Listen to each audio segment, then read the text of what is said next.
Olá, gente! Que bom que você está aí. Agora vai começar uma mensagem, vai falar poderosamente ao seu coração. Quero que você aproveite, se inscreva no nosso canal, passe lá nas nossas mídias sociais, tanto no Instagram quanto no Facebook, @Church do Alto, e vai ser bênção. Ali você vai descobrir tudo o que acontece aqui na Church, tá bom? Seja ministrado nesta hora, em nome de Jesus. Até mais!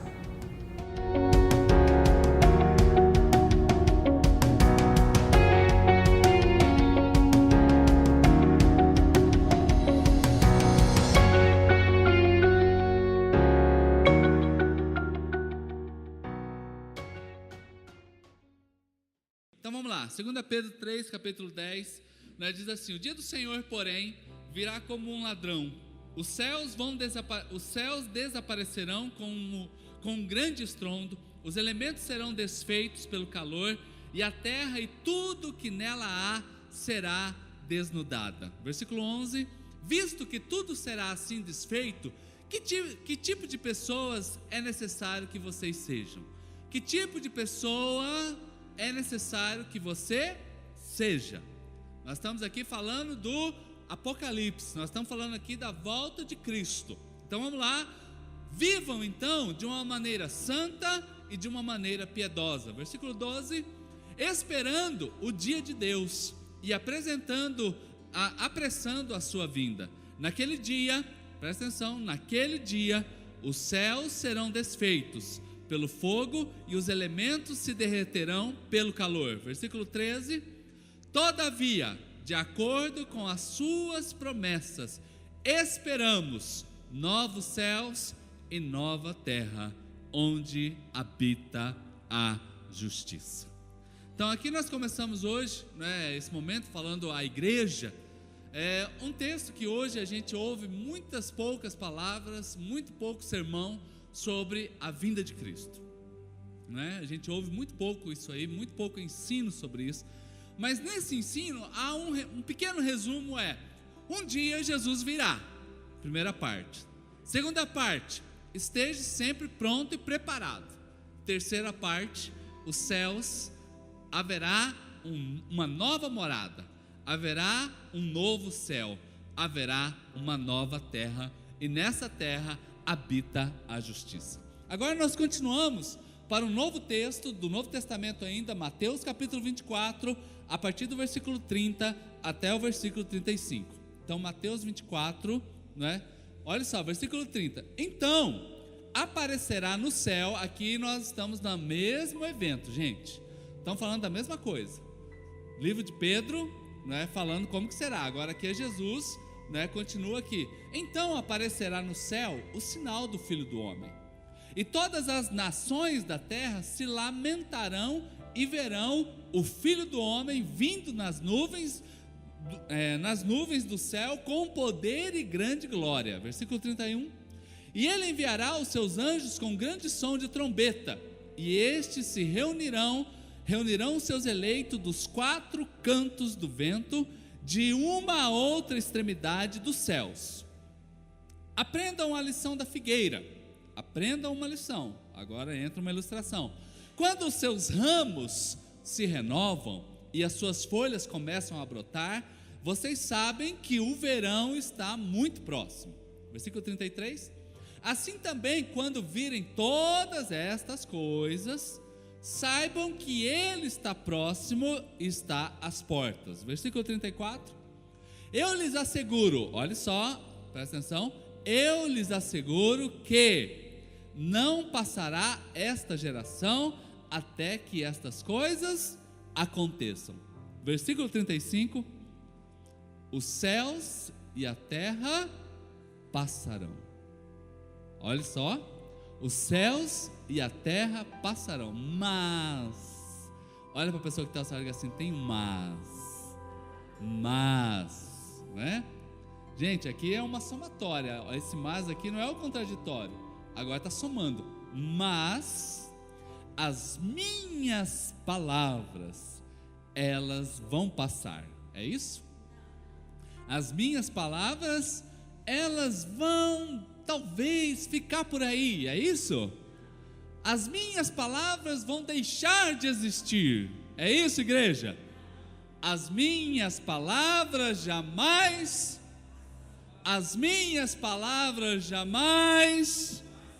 passarão. Gente, vamos aplaudir o Senhor, porque Ele é bom, Ele é fiel.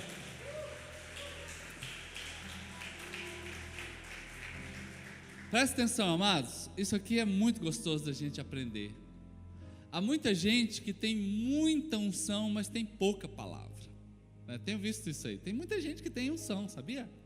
Mas tem, é pouquinha palavra. Ele aprendeu 1 ou 2 versículos e aí, vive o resto da vida daqueles 2 versículos. Agora, em contrapartida, existem pessoas que eles realmente se alimentam da palavra diariamente. Eu quero desafiar você também para que neste ano, o ano do voluntariado, você seja, além de cheio do Espírito, seja cheio da palavra de Deus. Use a palavra de Deus, queridos, porque os céus e a terra passarão, porém as palavras do Senhor nunca vão passar. Tudo pode dar errado, o céu e a terra, gente, deu tudo errado. O céu e a terra precisou passar, o céu e a terra precisou ser renovado, mas as palavras de Deus não passaram. Talvez você olhe assim, alguma circunstância do seu dia a dia, alguma circunstância da vida, pode estar dando muita coisa errada, mas creia na palavra, naquilo que Deus já falou a você, se alimente disso, porque isso irá se cumprir. Quando Jesus, por exemplo, pegaram uma mulher em adultério, levaram para Jesus, a Bíblia diz que Jesus estava escrevendo na areia, né? E aí aqui eu posso ser aqueles pregadores assim, bem pentecostal, porque Jesus, Ele estava naquela hora escrevendo as leis do eterno Deus, aleluia. Poderia, não é? Porque, queridos, algumas coisas é só entonação de voz. E Jesus, Ele está ali escrevendo certamente algo relacionado à palavra de Deus. Ele está ali relembrando certamente a palavra de Deus, porque a palavra de Deus, ela preenche o vazio que você tem. A palavra de Deus, ela preenche o vazio que muitas vezes a gente entra num culto como esse vazio. É uma das coisas que algumas vezes a gente vem, justamente, uma das coisas que eu aprendi nessa época de pastor, não é? Pastoreando, depois nós vamos orar com os aniversariantes no final do culto, porque tem a minha esposa, tem a Érica, não é, que também fez aniversário essa semana, tem a Maria que fez aniversário, mas uma das coisas que eu tenho aprendido ao longo desses anos pastoreando é não ouvir problema antes do culto. Antes do culto alguém chega assim: pastor, quero conversar com você. Pela cara eu já sei, né? Aí eu olho e falo: irmão, é problema, não é? É, pastor, então vamos fazer assim, vamos conversar depois do culto. Porque, gente, se eu escuto o problema aqui antes do culto, e eu estou com o meu sermão preparado para falar, e eu rasgo todos os problemas da pessoa, o que ela vai falar? Pastor fofoqueiro esse. Acabei de contar o problema para ele, ele já está falando do altar. Quem já viu essa história aí? Não precisa levantar a mão, quase todo mundo já passou por isso. Agora o pastor está aqui, eu não escuto o problema, eu falo com muito amor para você, falo assim: vamos conversar depois do culto? Porque se eu falar todos os problemas da pessoa, ela vai aí no banco onde ela está, ela começa a chorar.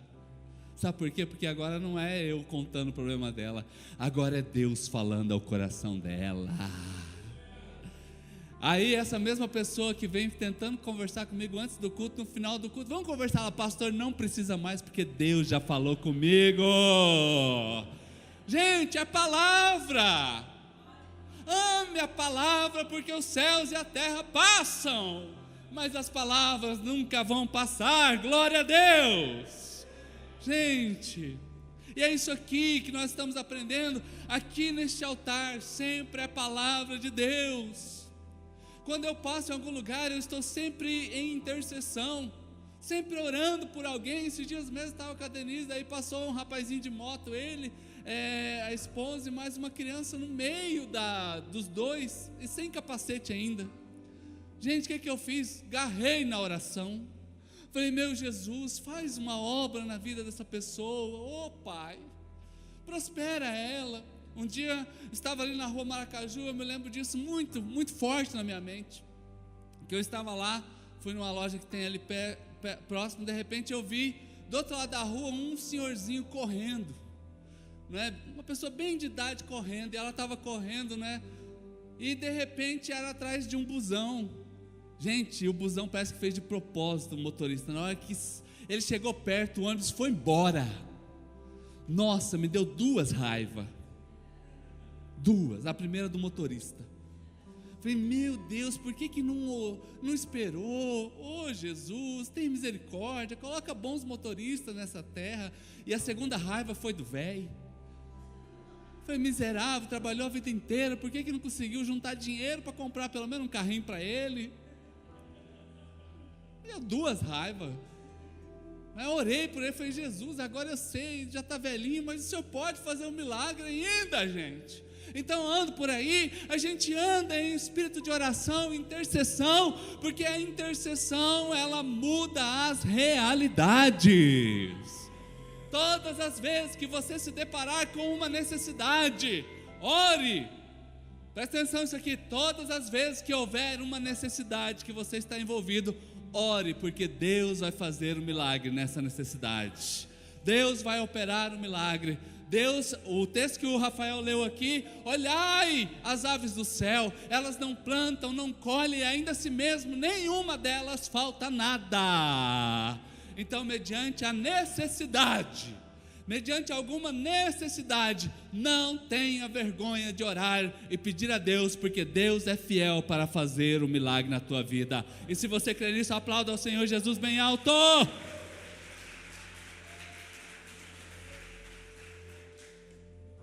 Deus é um Deus de milagres.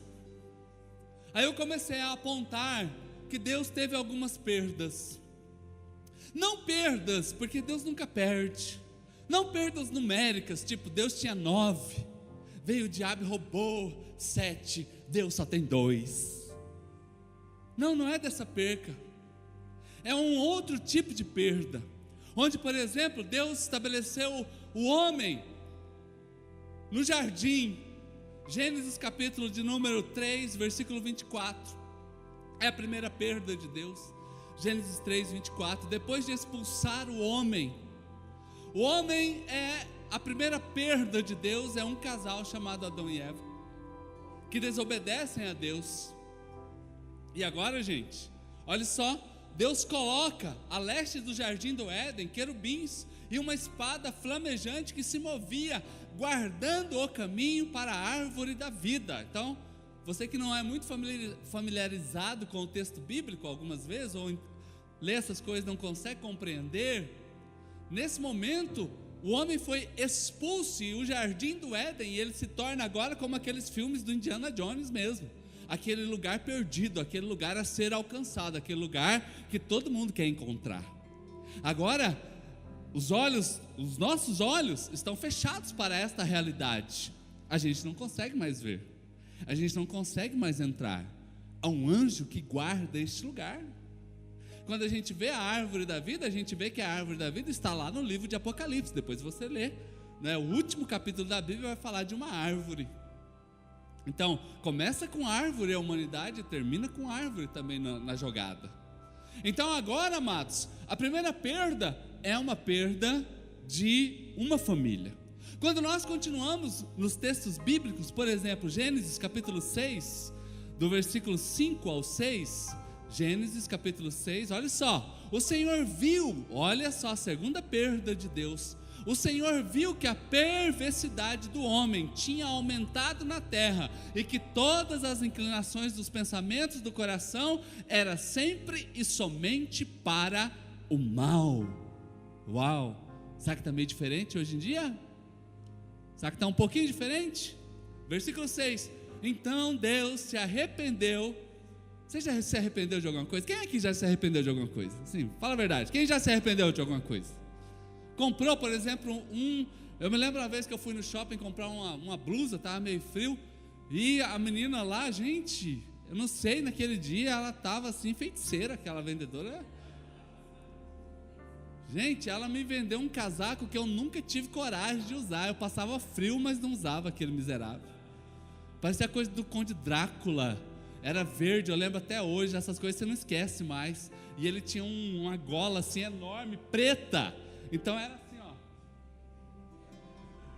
Gente, ninguém andava. Eu me arrependi caro. Pensa um trem caro. Arrependimento. Se é arrependimento, matasse. Aqui olha só, gente, Deus se arrependeu. Deus se arrependeu de ter feito o homem sobre a terra, e isso lhe cortou o coração. Segunda perda de Deus, gente, essa perda. Aí nós vamos para Gênesis 7, 23, capítulo 7, versículo 23, um capítulo à frente, a continuidade desse texto. Ora, todos os seres vivos foram exterminados da face da terra. Olha isso aqui, gente. Todos os seres vivos foram exterminados, tanto os homens como os animais pequenos que se moviam no... Só restaram quem? Só restou quem? Noé e aqueles com quem eles estavam na arca. Então a primeira perda de Deus é o homem no jardim. A segunda perda de Deus é a geração de Noé e toda aquela galera que estava naquela época lá. Então agora, de novo, há um reset. A coisa começa, sabe quando você aperta o F5 assim, vamos reiniciar a tela aqui? Seu celular, quando dá umas travadas assim, o que você faz? Você desliga e liga, funciona? Se for meio perturbado, não, né? Vai continuar. Mas se for um probleminha só, ele vai dar certo. Deus também desligou o celular e ligou de novo. Falou, tá bom, pá! 2 botãozinhos ele aperta ali, água. Rapidão, gente, 40 dias. Brumadinho. Oramos muito por Brumadinho aqui na igreja, então podemos falar. Brumadinho, gente, não foi nada. Pensa que estourou uma barragem lá da mineradora Inferno S.A. Saiu patrolando, ó.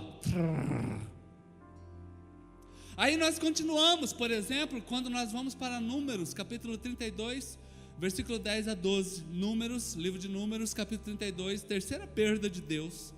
Nós vamos aprendendo hoje o poder do nada. Lembra que eu estou falando do nada. Números 32, do versículo 10 ao versículo 12.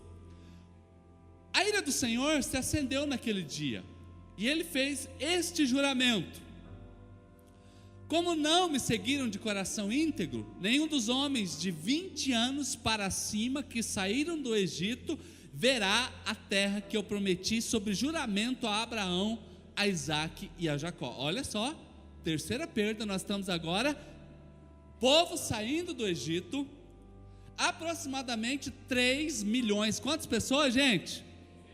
Quantos milhões? 3 milhões, 3 Campo Grande juntos. 3 Campo Grande juntos. 3 milhões de pessoas saindo do deserto agora, em rumo a uma terra prometida.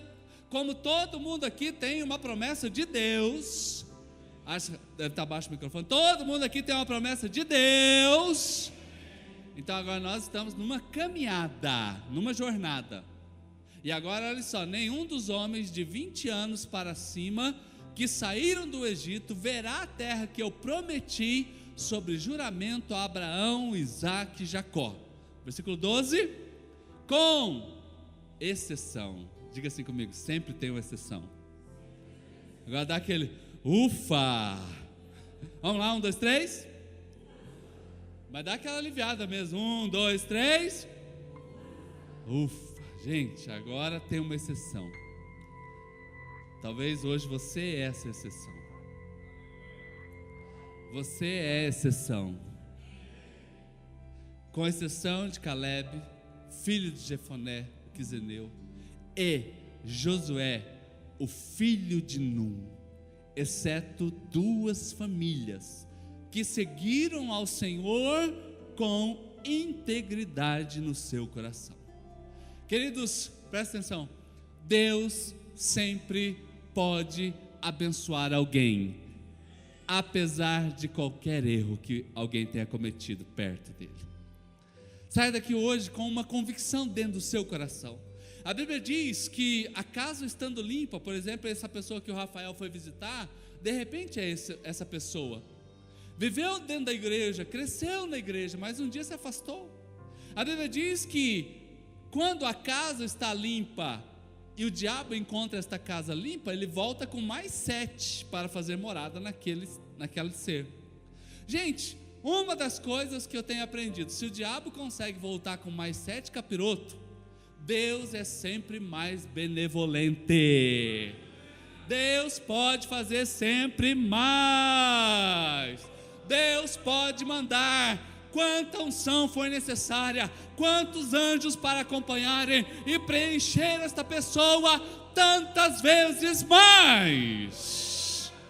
Este é o poder de Deus, gente. Deus nunca vai ficar perdendo nada para ninguém. Agora, nós estamos falando de 3 perdas naquela época, Velho Testamento. Vamos caminhar um pouquinho mais para frente.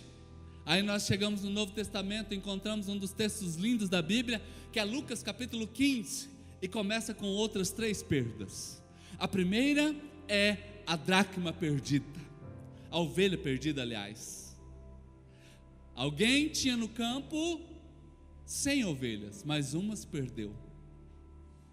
Aí a segunda perda é a dracma, é a moeda. A pessoa pobre, ela tinha apenas algumas moedinhas e agora ela perde a sua moeda. A terceira perda agora é o pai. É o pai que tem 2 filhos e um resolve seguir a sua jornada, um resolve seguir a sua vida fora de um propósito de Deus, é a terceira perda. E agora eu quero que vocês comecem a encher e inundar o coração de vocês de alegria, porque a dracma foi encontrada, a ovelha foi encontrada e o filho voltou para casa. Aplauda ao Senhor Jesus bem alto.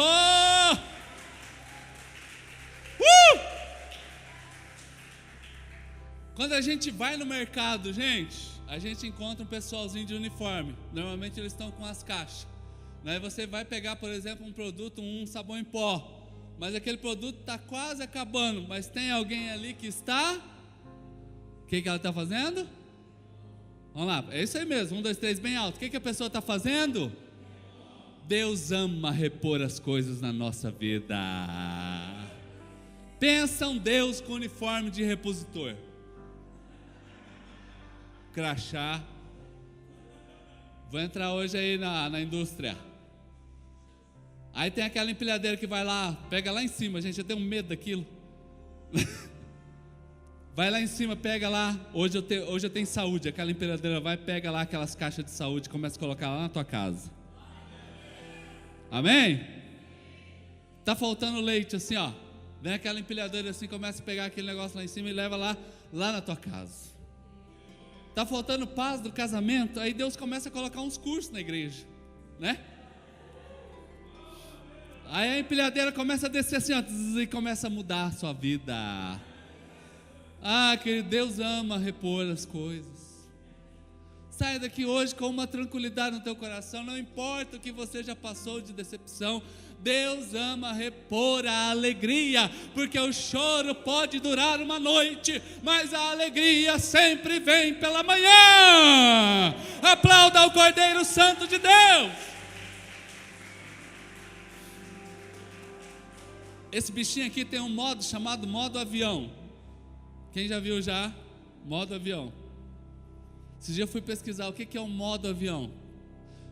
Modo avião é um estado do aparelho onde você coloca aquele modo avião, ele vai funcionar quase todas as funções dele, mas ele não vai interferir na cabine de comando, não vai atrapalhar o voo. E alguns modos aviões já estão tão modernos que você pode até usar a internet que não vai interferir, porque é a rede 2.4 GHz, viu que eu estudei, viu gente? Não é que, ai, pastor está falando besteira, não, é 2,4, mas tem a 5,0, Vamos falar da 2.4. Então ela não vai atrapalhar o seu voo e nenhum das outras pessoas. O que eu aprendo com isso? Que existem 2 redes de celular. E fora isso, mais nada, tá?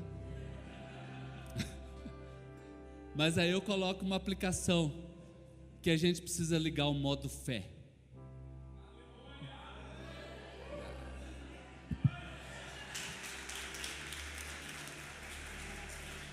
Aplauda o Senhor, gente. É pra você ligar o modo fé, meu irmão. Para de atrapalhar a vida dos outros. Às vezes a nossa rede está atrapalhando a vida dos outros, está perturbando os outros, irmão. Liga a rede 2.4 hoje. Vai falar assim: Senhor, vou ligar no modo fé aqui, não quero atrapalhar a vida de ninguém, nenhum avião vai cair, mas eu vou andar debaixo do que o Senhor tem para a minha vida. Eu vou andar assim, gente. Jesus, ele veio salvar o que se perdeu. Jesus, ele veio salvar aquilo que estava perdido. Eu quero que você imagine, presta atenção, quem já viu aquelas fotos de RG, né, antiga? Quem tem vergonha da sua RG, levanta a mão para me ver. Só uns 3, 4. Vamos abrir o confessionário de fato, tá? Não precisa mostrar a sua RG aqui para nós, a gente não quer rir junto com você. Quem tem vergonha da RG, da fotinha da RG, levanta a mão aí, bem alta aí, ó. Ó, já deu uma melhoradinha já. Os outros estão tudo com vergonha de falar que tem vergonha daquela foto lá. Gente, imagina a tua vida 20 anos atrás. Pensa que eu era feio, gente. Gente, eu pesava 59 quilos. Hoje eu estou com 85, quase 86. Mas eu pesava assim. E dessa altura, 59 quilos era só o fiapo andando na rua. E tinha um narizão, gente. Ainda tenho, né? Mas naquela época sobressaía mais. Os dentes tortos, sabe? Assim, pensa no desastre. Eu usei aparelho, gente, muitos anos. Né? Tive que usar 5 anos, porque 2 anos, né, que é o normal, não resolveu. Não, você precisa de 5. Gente, lembra a tua vida 20 anos atrás. Você que está aqui conhecendo a igreja hoje, lembra da tua vida 20 anos atrás. Você, cristão, começou um tempo, agora já tem testemunho para contar, né? Desses anos que você está servindo a Deus, do tempo que você serviu, do tempo que você não serviu, e veja como Deus está sendo bom com você. Eu quero desafiar você a estar cheio de palavra de Deus, gente. Porque todas as vezes que nós estamos cheios da palavra de Deus, nós vencemos todas as lutas que nos são propostas. Isso aqui não é um triunfanismo gospel, não é um triunfanismo evangélico. Isso daqui é uma certeza na palavra, porque o Senhor, Ele é mais do que vencedor e faz dos seus filhos mais do que vencedor. Este ano ainda é um ano de muita bênção na sua vida. Então é quando eu olho para o meu casamento, é bênção. Eu olho para quem tem filhos, os meus filhos são bênção. Eu olho para a minha vida financeira, você aí bate a mão no seu bolso e fala assim: miséria, sai miséria, sai pobreza. Gente, por que eu estou falando isso? Ai, nossa, vocês só pensam em dinheiro. Gente, dinheiro não traz felicidade, com certeza, mas paga anestesia. Esses dias um amigo falando: eu precisava mexer nos dentes, mas vai doer demais. Aí o dentista falou para ele assim: você consegue pagar a anestesia? Ele falou: não, então vai sentir dor. Porque se tu pagar a anestesia, a gente traz aqui uma equipe de anestesistas, você vai dormir, eu vou fazer o serviço, você vai acordar, parece que não aconteceu nada. Ele falou: sério? Quanto que dá esse negócio aí? Uns R$3.500. Vou juntar o dinheiro e vou voltar aí. Dinheiro não traz felicidade, mas paga anestesia. Pode ter certeza disso, gente. Eu fiz vasectomia esses dias aí, né? Os meninos aí vão no SUS aí. Nada contra o SUS, tá? Pode ir, fica à vontade, tá? Mas tudo volta com dor. Senti nada. Plano de saúde não dá felicidade, mas paga o anestesista. Amados, quando a gente coloca a nossa vida diante de Deus e começa a ser cheio de palavra de Deus, você perceberá que as suas guerras serão vencidas facilmente pelo eterno Deus. Aplauda ao Senhor Jesus bem alto.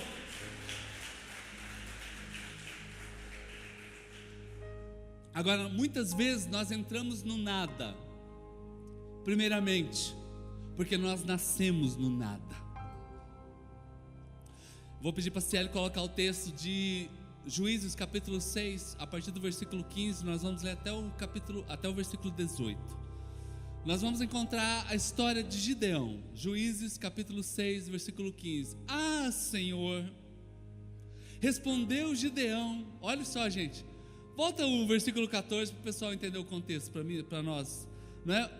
Olha, o Senhor se voltou para ele e disse, com força que... Vamos voltar no versículo 3 aí, porque é muito engraçado esse texto. Volta no versículo 10. Versículo 10. Versículo 11.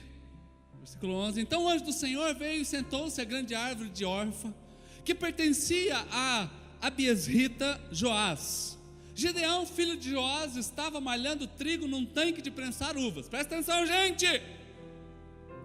O homem aqui está com tanto medo da circunstância que ele foi para o lugar que ninguém ia esperar que ele fosse. Ele foi para um lugar de prensar uvas, um lugar que tem um propósito de prensar uvas. Ele foi malhar trigo. Ele foi porque ele estava com muita coragem. Um homem de fé, assim, ousado, forte. Igual aquele cara, aquela mulher que estava lá no caminhão, tirando o motorista que tinha sofrido acidente. Os caras tudo com a selfie, postando foto, tá. Mais ou menos, Gideão é esse brother aqui, ó. Ele foi por quê? Para se esconder. Diga assim comigo, se esconder. Versículo 12.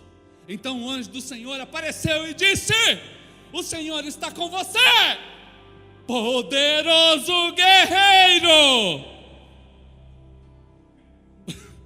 O que o cara estava fazendo? O que ele estava fazendo? Deus sempre vê algo em você que você não viu ainda. Deus está com você, poderoso guerreiro. Mulher empoderada, mulher do século 21 empoderada. Ciele falou assim, mulher que queima sutiã. Aí eu falei, lá em casa a mulher não queima sutiã não, que não dá tempo, viu? Nem dá tempo dela não é ser tão empoderada assim. Aí, gente, bom, vocês já entenderam, né? Versículo 13, bora. Olha só, gente, a voz do poderoso guerreiro, ó. Ah, Senhor. Gideão respondeu: ah, se o Senhor estivesse... Olha a choradeira, gente. Ah, se o Senhor estivesse conosco, por que tudo isso aconteceu? Onde estavam as suas maravilhas? Não foi o Senhor que nos tirou do Egito? Mas agora o Senhor nos abandonou. Chora, conversa de quem chora. Vamos ver a resposta de Deus para essa conversa. Gente, é duas conversas, não tem nada a ver uma com a outra. O Senhor se voltou para ele e disse: com a força que você tem. O que ele estava fazendo no versículo antes? Ah, Senhor. Aqui Deus está falando: com a força que você tem, vai lá, liberta das mãos dos midianitas. Não sou eu quem está enviando. Versículo de número 15. Olha a resposta: ah, Senhor, como eu posso libertar Israel? Meu clã, meu grupo, eu sou da Pioneira. Estudei no Domingos Gonçalves Gomes. Fui expulso 2 vezes, depois foi para o Abel. Gente, quem estudou no Abel pode libertar alguém? Nada contra o Abel, tá? Olha só, mas o meu clã é o menos importante de Manassés. Eu sou o menor da minha família. Gente, presta atenção. De repente hoje você chegou neste lugar e você se sente com nada, simplesmente porque você nasceu nesta condição. Algumas vezes nós estamos vivendo nada, não é porque a gente não quer, é simplesmente porque a gente não teve uma outra opção, a gente não conseguiu. Agora olha só, versículo de número 16, olha só a resposta de Deus: eu estarei com você. Gente, presta atenção nisso aqui, isso aqui é fácil para você postar no Instagram. Não importa o que você tem, importa quem está com você.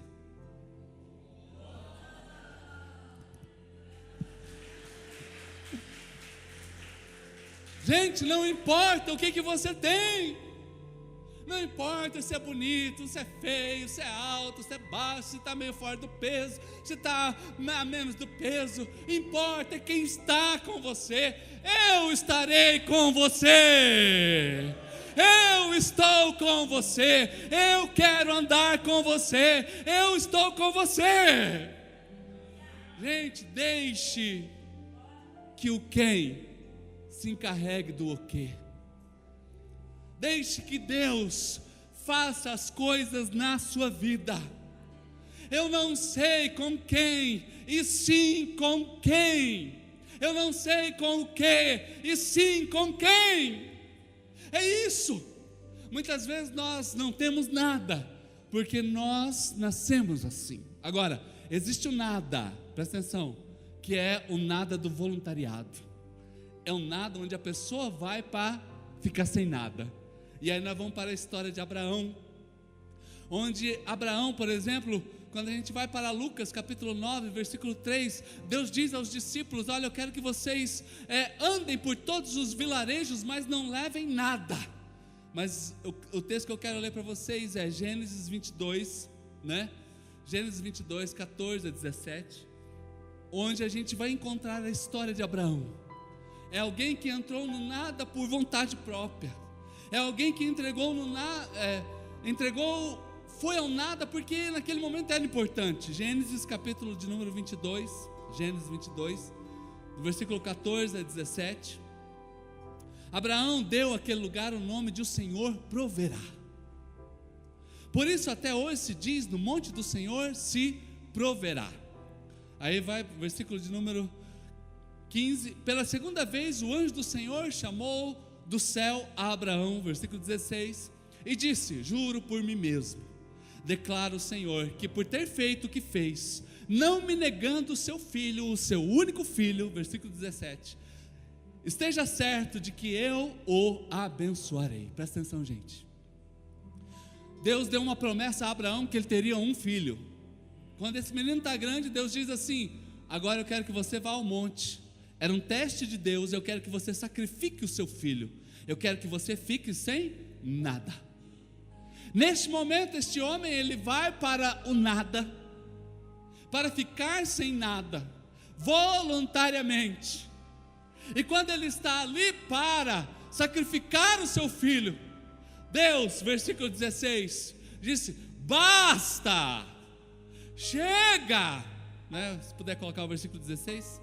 Eu disse por mim mesmo, porque você fez isso, eu juro agora, gente. Ah, amados, aqui está uma das coisas mais lindas da Bíblia.